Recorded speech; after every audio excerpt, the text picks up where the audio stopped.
We welcome in our friend Mark Spears, who is in the building. And Mark, it's a 12-point lead for the home team. And you and I have talked so often through the years from that building where they get that avalanche going, man, and then they bury a team. Boston wasn't having it tonight. Describe for me that scene and how quickly it turned. Certainly stunning. I mean, this is a team that played in the Game 7, flew back from Miami to Boston, then flew across the country. One of their coaches told me yesterday that they felt a little tired coming across. So I expected this to be a big win from the Warriors, a potential blowout, fatigue. Nah, man, forget about their lack of experience. Forget the fact that, you know, they're hurt. Didn't matter. Ime Udoka was right. His team was going to be ready. And they were ready. They were amazing. And after the game was over, man, these Celtics fans let us know in this building that they were here. They were chanting loud, "Let's go Celtics." And it reminded me 2019. I hadn't heard anything since 2019 when the Raptors fans were chanting in Oracle. So they had big reason to be excited. They won a game in San Francisco, a game one. Yeah, and they won it because they made 10 straight shots. And Mark is a guy who's played, and we were talking to Pat Beverly about this a little bit earlier about momentum and how they flipped the script on Golden State in the playoff game. But the stage is the finals, but I wonder at some point maybe that doesn't matter, right? You see a bucket go in, another guy sees a bucket goes in. Was your sense as you watch Boston take shots, man, they're not going to miss? Because that's what it felt like to me. I'm not in the building, though. I just wonder if that was the sense you had. Yeah.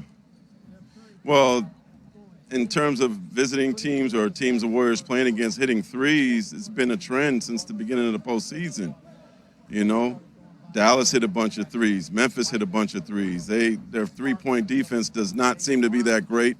Certainly is something that they need to work on. And these weren't the superstars hitting threes. This wasn't the Jays. These were the role players. So that certainly has to be concerning. And now you got a team.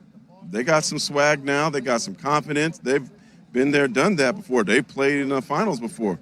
There's no reason to be nervous anymore. And if they could get this game too, man, hey, look, I've covered a lot of games in the Garden. I know how tough that place is.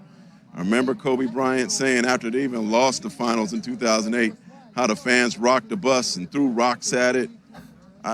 Warriors can't go down to Boston, man, down 0-2.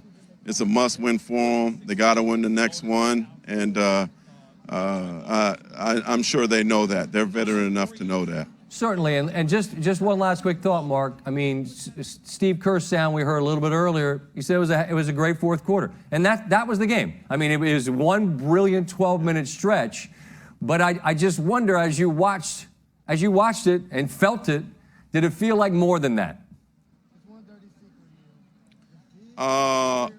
What felt like more was that they weren't scared. They didn't care who this Warriors team was. They didn't care what those flags, those banners above them. They didn't care about none of that. This team is hungry. They don't know no better. They haven't been here and don't care that they've been there, but they acted like they've been here before. And they basically came in here and did a stunning victory here. Here's Stephen here yelling over here, but I'm going to yell too. All right. This is a scary loss for the Warriors. He doesn't want any of the big man. I got my money on you, Mark. All right. Look. Rumble, young man, rumble. This was a huge win. This was a huge win for this young Celtics team, and I can only imagine where their confidence is right now. Mark, as always, appreciate the time.